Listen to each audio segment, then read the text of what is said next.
앨리스와 그 이상한 세계. 거울나라의 앨리스는 루이스 캐럴이 1871년에 발표한 작품으로 그의 첫 번째 걸작인 이상한 나라의 앨리스의 직접적 후속편이다. 전작에서 앨리스가 이상한 나라로 추락해 들어갔다면 이번에는 거울을 통해 뒤집힌 세계로 들어가 체스를 테마로 한 모험을 펼친다. 이 작품은 겉보기에는 유쾌하고 환상적인 아동 문학처럼 보이나 사실 그 안에는 복잡한 수학적 논리적 구조와 19세기 영국 사회에 대한 풍자, 그리고 아이와 어른의 관계에 대한 깊은 통찰이 깔려 있다.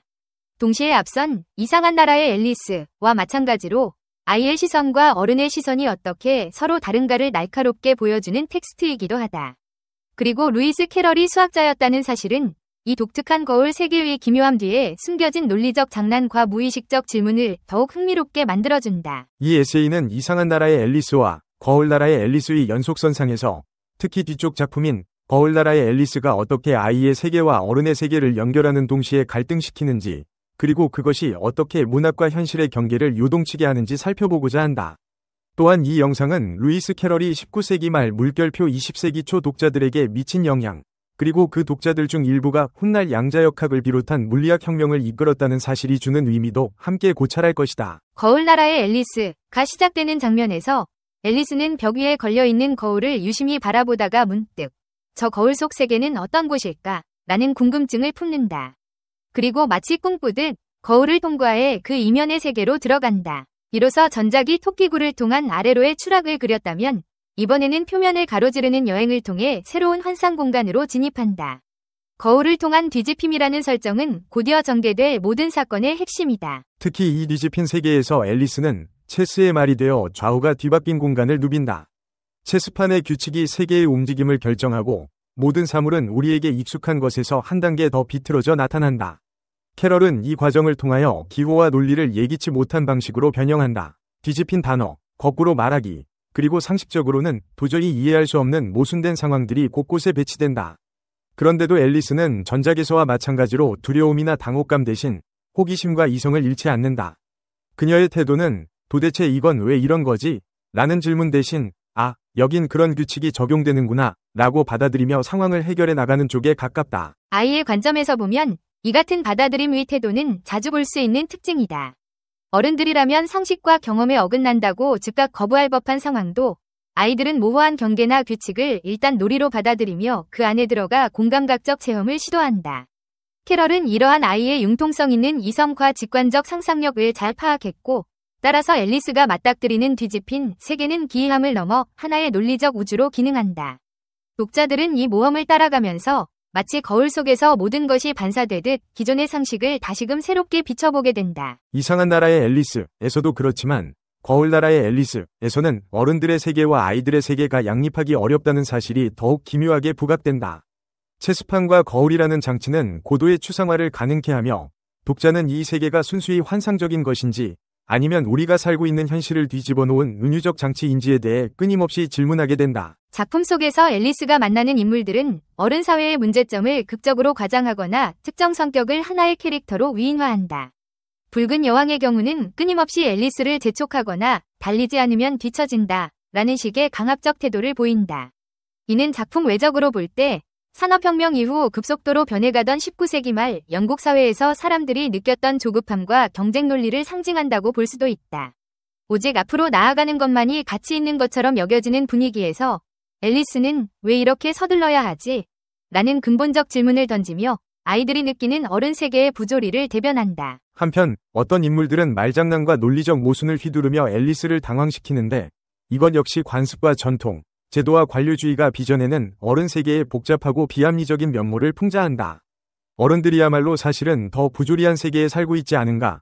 라는 메시지가 이 역설적인 거울 세계를 통해 더욱 선명해지는 것이다. 루이스 캐럴이 수학자였다는 점은 그의 작품 전반에서 중요하게 드러난다. 그는 순열, 조합, 기하학, 논리학에 해박했으며 이를 이야기 속에 은유적 혹은 직접적으로 녹여내곤 했다. 거울 나라의 앨리스에서 체스판의 말이 실제 인물처럼 움직이고 맨 처음부터 끝까지 앨리스의 여정이 체스게임의 승리로 귀결된다는 설정은 단순히 재미를 위한 장치만은 아니다. 체스에는 각 말의 계급과 움직임에 대한 엄격한 규칙이 있고 그 규칙들의 복합적 적용이 빚어내는 무궁무진한 변주가 있다. 캐럴은 바로 이러한 엄격한 규칙 속에서 자유로운 변주가 가능한 수학적 사고방식을 동화적으로 구현해 보인 것이다. 이러한 기묘한 논리와 뒤집힌 규칙은 아이들이 보기에는 마치 놀이와 같지만 어른들이 보기에는 강력한 풍자와 비판이 담긴 무대가 된다. 실제로 1920년대에 태동한 양자역학 이론은 우리의 일상적 상식으로는 이해하기 어려운 중첩 상태, 불확정성, 관측자의 영향력 등을 내포하여 고전 물리학의 체계를 송두리째 뒤흔들었다. 이상한 나라의 앨리스를 읽었던 1세대 독자 중에는 그 후 성인이 되어 물리학 분야에서 큰 족적을 남긴 학자들도 있었다고 전해진다. 물론 작품의 직접적 영향만으로 물리학이 혁신을 맞았다고 단정 지을 수는 없겠지만 적어도 세계는 우리가 생각하는 방식과 전혀 다르게 구성될 수도 있다. 라는 의문을 던지게 한 데에는 분명 일정 부분 기여했다고 볼 수 있다. 아이의 눈으로 보면 가능한 세계가 무수히 펼쳐지고 어른의 눈에는 불가능해 보이는 일들이 이상한 논리를 따라 재배열된다. 이 간극이야말로 캐럴의 문학이 주는 매력이며 더 나아가 과학적 사고에도 영감을 줄 수 있다는 점이 흥미롭다. 루이스 캐럴이 구축한 앨리스 세계의 가장 큰 특징은 앞서 언급한 바와 같이 아이와 어른을 단순히 연장선상에 놓지 않는다는 것이다. 과거 19세기 말에는 아이들이 어른의 축소판일 뿐 아니라 그저 미성숙한 존재로만 여겨지는 경향이 강했다. 그러나 캐럴과 동시대에 활약한 아동문학 작가들, 예컨대 피터팬, 이나 오즈의 마법사 역시 아이의 독자적 세계를 긍정적으로 그리고 있다. 그들은 아이가 어른이 되는 과정을 묘목이 거목으로 자라나는 단순한 비율 확장의 문제가 아니라 올챙이가 개구리가 되는 변태의 과정으로 비유했다. 즉, 아이와 어른은 공존하기도 어렵고 서로 전혀 다른 종류의 생명을 살아가는 것일 수 있다. 어른이 되었을 때 우리는 어린 시절을 쉽게 잊고 그 시절의 논리와 감각을 더 이상 기억하지 못한다. 거울나라의 앨리스가 던지는 의미는 우리가 정말로 그 거울을 통과하여 어른 세계에 진입할 때 아이 시절의 낯설고 자유로운 상상력을 얼마나 보존할 수 있느냐 하는 것이다. 실제로 앨리스가 거울을 통해 마주친 세계는 기묘하지만 그 안에서 그녀는 충분히 동화되고 스스로 주체적으로 행동한다.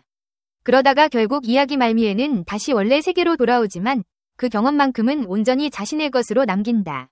어쩌면 작품의 메시지는 어른이 되어도 아이의 감각을 일부 간직해야 한다 라는 것일 수도 있고 반대로 아이들은 언젠가 어른들이 살아가는 복잡한 질서를 이해하게 될 것이지만 그때까지는 서로 오해를 줄이고 서로가 서로를 변태해나가는 과정으로 인정해야 한다는 점일지도 모른다. 오늘날의 세계는 19세기 말에 비해 훨씬 복잡해졌고 어른과 아이의 세계 사이의 간극도 더 커졌다고 할 수 있다. 기술의 발전 속도는 매우 빨라졌고 디지털 미디어와 SNS 환경에서 자라는 아이들은 이전 세대 어른들이 경험하지 못한 수많은 자극을 받고 있다. 이런 현실에서 루이스 캐럴의 앨리스 시리즈는 아이와 어른을 잇는 공통 언어가 될 수 있다. 어른으로서 우리는 종종 아이들의 무궁무진한 상상력을 잊고 그것을 비현실적이라며 무시하거나 통제하려 든다. 그러나 캐럴이 보여준 것처럼 아이가 가진 자유로운 질문은 때로는 혁명적인 시각 전환을 불러올 수 있다. 고전 물리학의 틀을 넘어선 양자역학 역시 발상의 전환과 상식을 깨는 사고에서 비롯되었음을 상기할 필요가 있다. 결국 아이가 보는 이상한 나라나 거울나라가 어른들에게는 또 다른 가능성의 장이 될 수 있는 것이다. 동시에 어른들의 세계 역시 단순히 부조리하기만 한 곳이라고 치부하기에는 다양한 규칙과 질서를 통해 실제로 문명을 이루고 발전을 이루어왔다. 앨리스가 왕이 되기 위해 체스 경로를 밟아가는 과정처럼 우리 사회도 어떤 식의 단계와 제도를 바탕으로 운영된다. 문제는 그 규칙이 경직되고 목적을 잃었을 때 오히려 인간을 구속하는 부조리로 작동한다는 점이다. 바로 이런 순간에 앨리스의 순수하고 단순한 의문이 시스템의 맹점을 폭로할 수 있다. 거울나라의 앨리스가 주는 현대적 위인은 우리가 아이에서 어른이 되는 동안 잃어버렸던 거울 반대편의 눈을 되찾는 데 있다. 아이와 어른의 사이를 이어주는 매개로서 앨리스 이야기는 여전히 유효하다. 우리가 스스로 거울을 통과해보지 않고서는 거울 속 세계가 정말로 어떻게 뒤집혀 있는지 어떤 기묘한 규칙으로 돌아가는지 제대로 알 수 없다.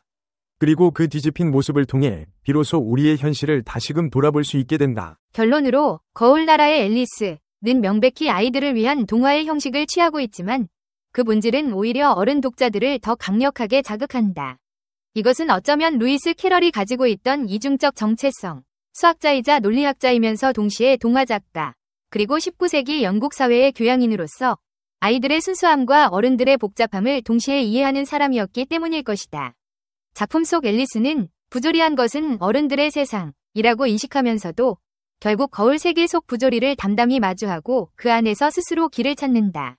이를 통해 독자는 부조리는 어디에나 존재하며 우리가 그것을 어떻게 해석하고 받아들이느냐가 핵심임을 깨닫는다.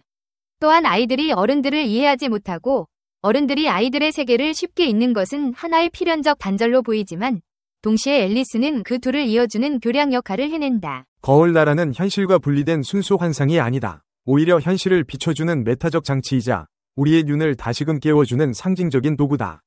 캐럴은 19세기 말이라는 전환기에 이 작품을 통해 어른들의 제도와 관습, 권력관계와 시간 개념을 뒤집어 보여주었고 그 속에서 아이가 가진 상상력과 직관력, 그리고 그들이 동화 속에 담긴 이상에 대한 신념이 얼마나 파괴적 힘을 가질 수 있는지를 예증했다.